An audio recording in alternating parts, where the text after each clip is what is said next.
friends! So for today's video, kayo magluto ka og ubi biko with yema on top.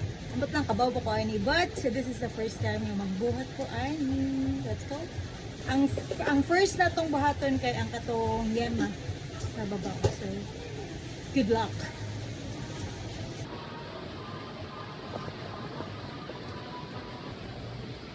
So ako siyang giadan og egg. Tulo ni siya ka egg yolk. Wala na ko giatul ang egg whites. And then mag-add ko og evap. Ano ako ra bitaw ni siyang ikuan iba na ba na bo. So good luck. And then ako lang na siyang i-mix, mix.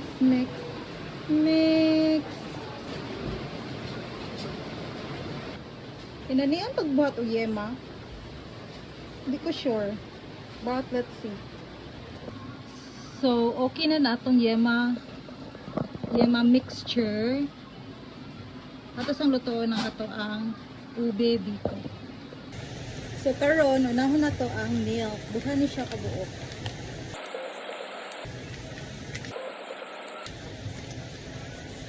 Ato sa ni siyang pabukalon.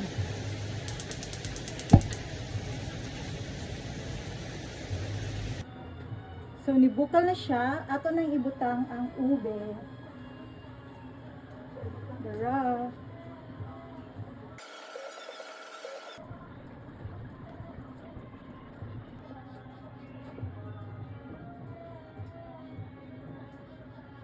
Ato lang siyang i-mix. So, tarong.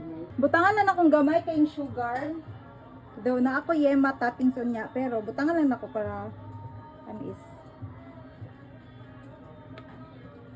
Mga corner shot 2 tablespoons and then pinch of salt.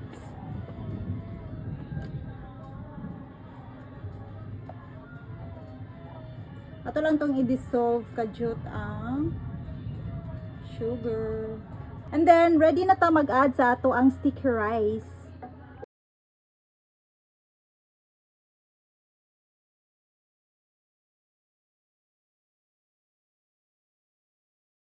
Hello, wala ko strength. So kinahanglan jud kag igong kusog mag kuan okay og biko. So to the rescue si father.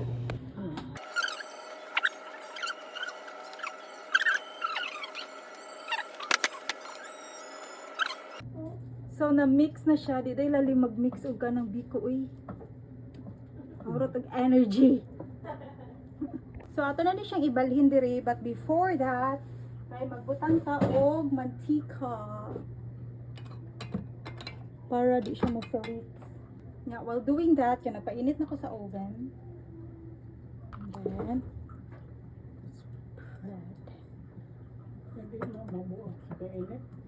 dili pang kuan medyo ni siya.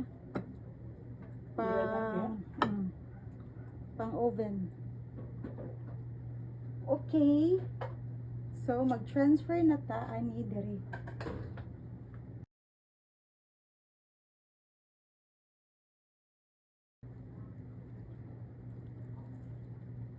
Dili siya masud man. Dili. Gi-flat na din siya diri kay butangan na nato og yema mixture sa babaw. Akong ipatong ang ato ang yema mixture.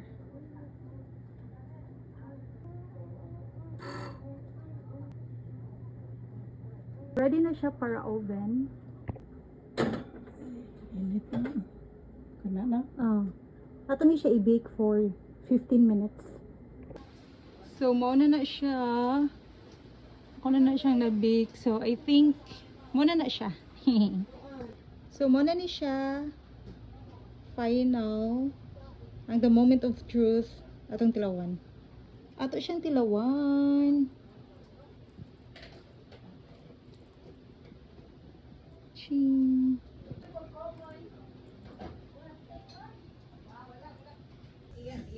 Hello, so the moment of truth. Ako nang suwayan akong biluto nga ubi biko with yema sa toppings.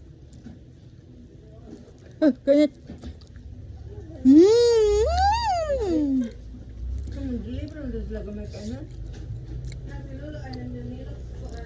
Hmm. Yung nagtuyok pa dok. Hmm. Uy, siya.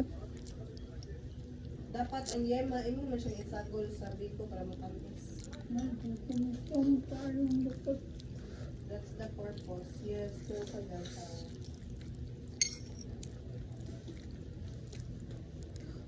Crunchy ang katong yung mga napaig. Pangutanan na to si Amy kung unsa iyang reaction. Unya. The moment lami of truth. siya. Sige daw. Kay ang leche flan, ay kaning yema, isagol nimo siya sa biko kay di makay tamis ang biko. So,